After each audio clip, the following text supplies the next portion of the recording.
Flash IL Maurice vous informe avec précision et objectivité sur l'actualité de l'île Maurice. Analyse, reportage et faits vérifiés, nous couvrons les événements politiques, économiques, sociaux et culturels qui marquent notre île. Avec un profond respect pour l'éthique journalistique, notre mission est de vous offrir une information fiable et éclairée. Restez connectés pour ne rien manquer des sujets compétents. Alors, préparez-vous à découvrir l'actualité comme vous ne l'avez jamais vue, décryptée, démystifiée et, parfois, délicieusement grinçante. Flash IL Maurice, là où l'information devient une affaire de conviction. Vœux de fin d'année, 2025, le changement dans la positivité. Maurice a connu des moments forts cette année surtout sur le plan politique, avec un changement à 60-0, et évidemment les dénonciations de Missy Mousta. Dans ce brouhaha, c'est la voix de la RUE, qui se fait entendre. C'est que le Mauricien d'aujourd'hui ne pratique plus la langue de bois et voit grand en ce qui concerne l'avenir de son pays. Aussi, pour tâter le pouls en cette fin d'année, rien de mieux que de donner la parole au lecteur. Avec cette année qui s'achève, espérons tous que 2025 démarrera sur des notes joyeuses. Mélanie Valère-Cicéron, présidente de Passerelle, il faut une vraie politique respectueuse des droits humains. 2024 tire à sa fin. Que retenez-vous de positif cette année? Des policiers qui agissent en tant que vrais défenseurs des droits humains et qui font de leur mieux pour venir en aide aux victimes de trafic humain à Maurice, en silence et en toute humilité. Maurice a son premier centre d'accueil pour les victimes de traite et, enfin, elles ne sont plus en détention. Il y a en ce moment une vraie collaboration entre la police, le bureau du DPP, l'IOM, la Commission des droits de l'homme et les ONG sur cette thématique. Comment avez-vous vécu les élections et que pensez-vous du changement 60-0? Je dois avouer en toute sincérité que je n'étais pas pour une victoire d'une quelconque alliance avec un 60-0. J'aurais voulu voir quelques candidats indépendants élus et des candidats méritants dans chaque parti mériter une place au Parlement également. Et surtout, j'aurais aimé y voir plus de femmes. Je voulais aussi voir au Parlement de vrais débats d'idées, des questions-réponses pour mieux éclairer les citoyens et des élus qui porteront la voix du peuple. Il y a beaucoup d'attentes sur les parlementaires actuels et je pense qu'ils le savent. En tant que membre de la société civile, c'est aussi mon rôle de les soutenir quand il le faut et de dénoncer les atrocités quand c'est nécessaire. Pour vous, le 14e mois est-il un soulagement, surtout face à la hausse du coût de la vie? Toute personne qui reçoit une somme supplémentaire sur son salaire est contente. Chacun est libre de l'utiliser comme il le veut. Il faut cependant faire attention au surendettement et aux achats compulsifs. J'ai aussi une pensée pour ceux qui ne recevront pas ce bonus et ceux qui n'en reçoivent pas du tout. Votre vœu pour 2025? Une vraie politique respectueuse des droits humains avec des réformes réfléchies en ce qui concerne la protection des femmes et des enfants contre diverses formes de violence. Sur un plan personnel, quel changement comptez-vous apporter dans votre vie? Me concentrer principalement sur ma carrière professionnelle tout en essayant de ne pas tout le temps nager à contre-courant, car il est parfois difficile de concilier ses convictions personnelles avec tout ce qui se passe autour de nous.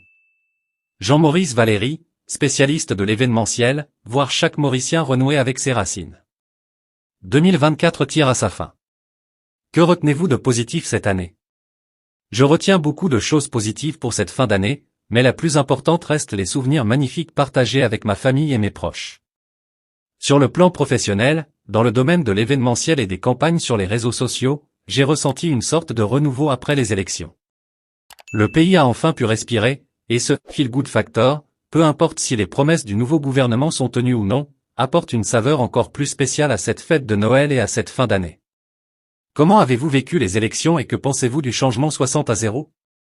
J'ai vécu ces élections un peu comme tout le monde, comme un film avec des rebondissements dignes d'une série dramatique, notamment autour des Missy Mousta Leaks. C'est une chose de soupçonner des pratiques douteuses, mais en entendre parler directement de la bouche des principaux acteurs, c'était autre chose. Je pense que ce sentiment d'être pris pour des idiots a poussé les Mauriciens à se mobiliser en masse contre l'ancien régime. Et ne me parlez pas de cette fameuse IA qu'ils ont tenté de nous présenter comme bouc émissaire. Le résultat 60-0 n'est pas tant une victoire éclatante du parti au pouvoir qu'une défaite monumentale et un rejet catégorique de l'ancien régime. Cela dit, bien que ce résultat puisse inquiéter, car il n'est jamais bon de concentrer tout le pouvoir entre les mains d'un seul parti, je garde espoir. Le nouveau gouvernement est en réalité une alliance de plusieurs partis aux idées fortes. Je crois que nous, Mauriciens, leur avons donné la mission d'apporter des changements profonds, notamment sur une constitution devenue obsolète à bien des égards. Pour vous, le 14e mois est-il un soulagement, surtout face à la hausse du coût de la vie? En tant qu'entrepreneur et travailleur indépendant, le 14e mois ne m'est malheureusement pas accessible. Cependant, je comprends que cette promesse ait été difficile à honorer, surtout sans une réelle connaissance préalable de la situation financière du pays. Mais pourquoi avoir fait une telle promesse dans la précipitation? Je trouve que la manière dont ce 14e mois est distribué manque d'équité. Elle semble davantage conçue pour plaire à la majorité sans réellement tenir compte de ceux qui travaillent dur pour gagner davantage, mais qui, eux aussi, ont traversé des années très difficiles. Une approche plus juste et plus diplomatique aurait pu être envisagée. Cela dit, je préfère accorder le bénéfice du doute à ce nouveau gouvernement, en espérant qu'il apprendra de ses erreurs et qu'il aura le courage de prendre des décisions fortes, même si elles sont impopulaires, pour redresser notre pays. Maurice peut être un endroit où il fait bon vivre, mais trop souvent, il est difficile d'y gagner sa vie. Votre vœu pour 2025 pour le pays? Que nous recommencions à vivre pleinement, avec la même force, la même union et la même solidarité. Prenons soin les uns des autres, partageons et avançons ensemble vers un but commun. Il est temps de redonner à Maurice son éclat, de la rendre à nouveau magique, d'en faire un pays où il fait bon vivre dans la paix, la justice et la liberté. N'attendons pas que les politiciens nous apportent ce bonheur éphémère à travers de fausses promesses. Travaillons nous-mêmes pour subvenir à nos besoins, tout en conservant cet élan de solidarité qui nous a permis et nous permettra encore dans le futur de renverser tout pouvoir qui ne sera pas à la hauteur de notre unité et de notre travail. Sur un plan personnel, quel changement comptez-vous apporter dans votre vie? J'ai longtemps voulu changer le monde, au point de m'épuiser. Puis j'ai changé ma vision du monde, et il a véritablement changé. Cette année, je veux continuer à redéfinir ma vision pour mon pays en m'inspirant de l'unité et de la solidarité que j'ai vue en cette fin d'année. Avec ma femme, nous avons pour projet de créer une structure qui valorisera la culture mauricienne comme pilier central. Revenir à l'essence même de ce que signifie être mauricien. Mon souhait pour 2025 est de voir chaque Mauricien renouer avec ses racines et de ne plus jamais laisser personne nous détourner de notre identité. Ensemble, recréons un pays où il fait bon vivre, où règne le partage et l'harmonie, en restant à One People, à One Nation. Glory to you, Mauritius.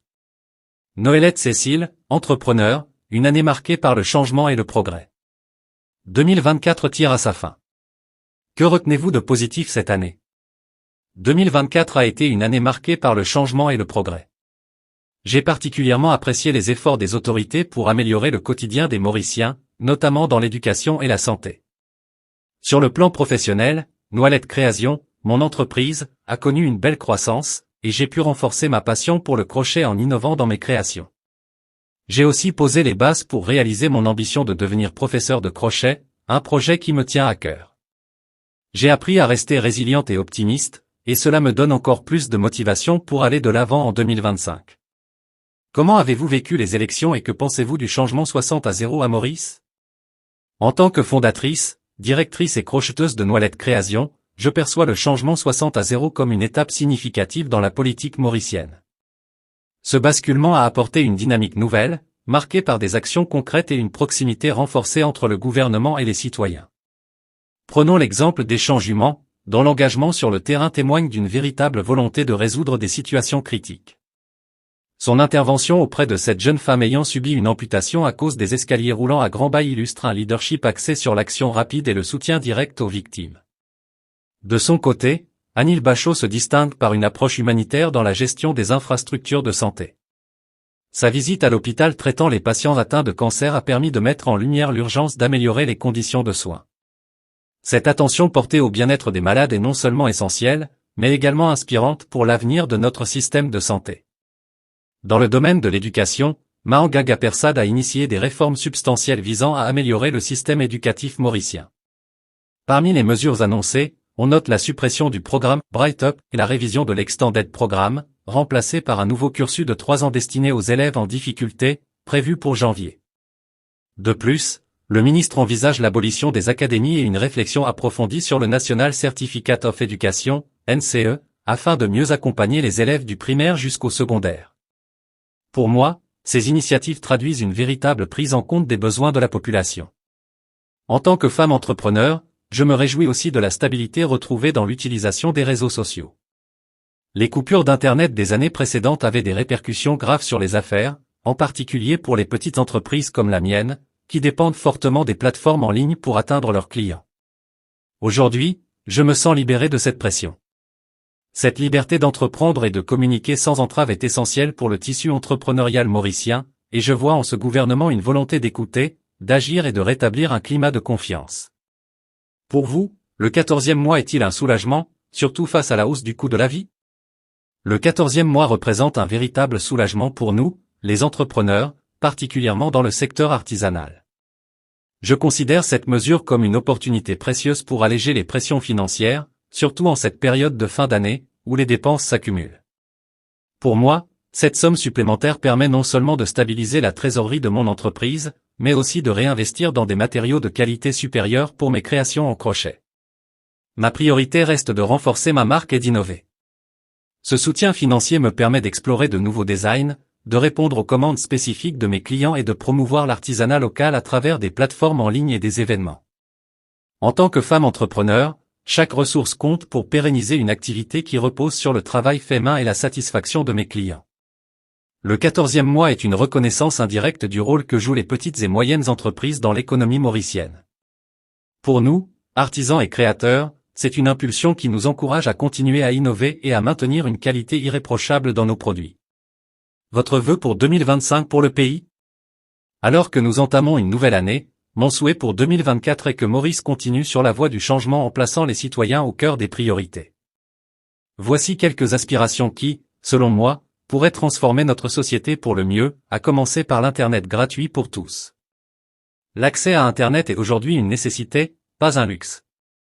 Une connexion gratuite permettrait à tous, notamment aux étudiants, aux entrepreneurs et aux familles à faible revenu, de bénéficier des opportunités éducatives et économiques offertes par le numérique. Il faudrait aussi des transports publics adaptés aux besoins des Mauriciens. Flac, avec ses nombreux hôtels, zones résidentielles et chantiers, est un pôle en pleine croissance. Pourtant, dès 18 h, la gare de Flac devient déserte, rendant les déplacements compliqués, surtout après une journée de travail. Il est essentiel de mettre en place des bus et taxis opérant tardivement pour permettre aux habitants de rentrer chez eux en toute sécurité. Autre suggestion, les centres de réhabilitation pour les jeunes en difficulté. La création d'écoles dédiées à la réhabilitation des jeunes toxicomanes est en effet cruciale pour leur offrir une seconde chance. Ces établissements devraient leur fournir un encadrement, une formation professionnelle et un accompagnement psychologique afin de les réintégrer dans la société. Ensuite, je suggère un soutien accru contre les violences domestiques. La montée des cas de violences domestiques, souvent tragiques, appelle à une refonte des centres pour femmes battues. Ces structures doivent offrir un refuge sûr, des services juridiques, psychologiques et une réinsertion sociale aux victimes. Améliorer les services hospitaliers est aussi important. Il est urgent de moderniser nos hôpitaux pour offrir des services de santé comparables à ceux d'Europe, notamment dans le traitement des maladies graves. Des équipements de pointe, tels que le Gamma-Knife pour les traitements neurochirurgicaux de précision ou des scanners IRM dernier cri, devraient être accessibles à tous les Mauriciens. Investir dans de tels appareils et dans la formation du personnel médical garantirait un accès équitable à des soins de qualité.